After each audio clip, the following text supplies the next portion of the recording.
Hello and welcome back to the channel. Today I'm going to talk to you about GCSE English. So this is a video for people starting off on their GCSE courses.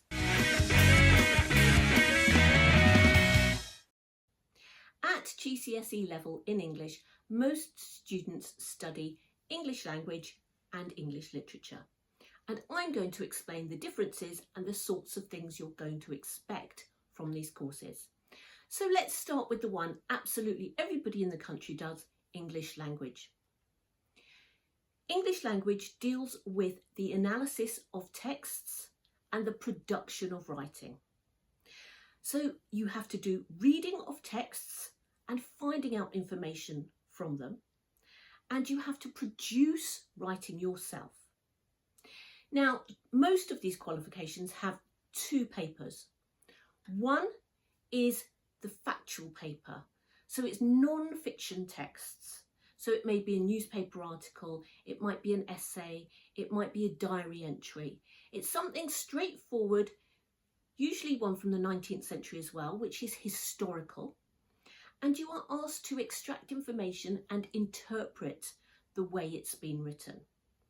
On this paper, you will also get the chance to write a non-fiction text. And most often, this is a persuasive speech or a persuasive article about something. So you might be given a topic. It might be to do with the environment. It might be to do with your opinions. And you are asked to create some sort of persuasive piece on this.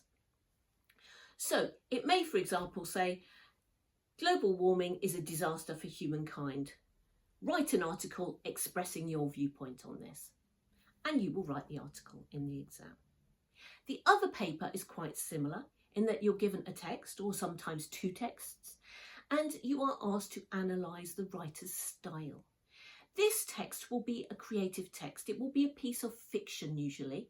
It will be written specifically to entertain or to make some point about something, but it won't probably be a true text. It will be a fictional text telling a story or a descriptive artistic text about something.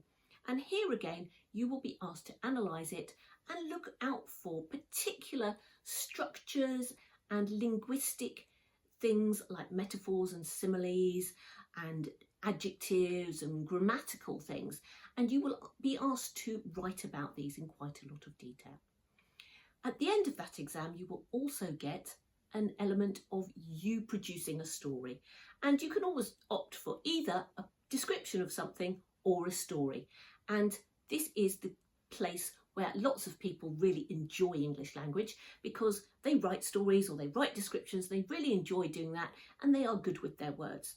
But don't worry if you're not, because you will be taught lots of ways to help you with this. There is also a spoken element to GCSE English language. Now don't worry, it's simply an activity that you're encouraged to do in class and you have to do, but it doesn't count for the exam or any marks towards your final result. It's simply a learning experience. Your teacher will give you lots of guidance about that and you perform in front of the class to give you confidence in your GCSE. So that's English language GCSE in a nutshell. English literature GCSE is exactly what it says. It's a study of literature. And by literature, we mean texts that are invented for performance and creative reasons. Stories about things, ideas about things that entertain us, that make us happy or make us sad. They play on our emotions. And every student will do a Shakespeare play, a 19th century text, so something like Dickens' A Christmas Carol, or Jekyll and Hyde, many people do, by Stevenson. They will also do a modern 20th century or 21st century text. Often it's a play, something like an Inspector Calls, but it can be a novel. And you will also study some poetry. You will study probably about 15 to 20 poems that you will have access to before you go into the exam, but you'll have to remember them in your head when you're in the exam. So you will be asked to write about a play, an old text from the 19th century, some poetry, and a more modern text. And these will be questions that ask your opinion about things.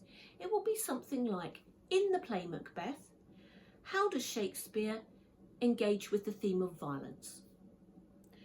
Or it will give you a passage from a poem or a passage from a play, and it will ask you to say, how does the writer create a sense of fear in this passage? Or how does the creator express an idea about love in this passage? So it's really dealing with emotions and ideas. The best bit about literature is it gives you a chance to express your emotions and your ideas, your responses to these amazing texts that you'll get a chance to read. So I hope that's been helpful, and it gives you an idea about the differences between those two subjects at GCSE.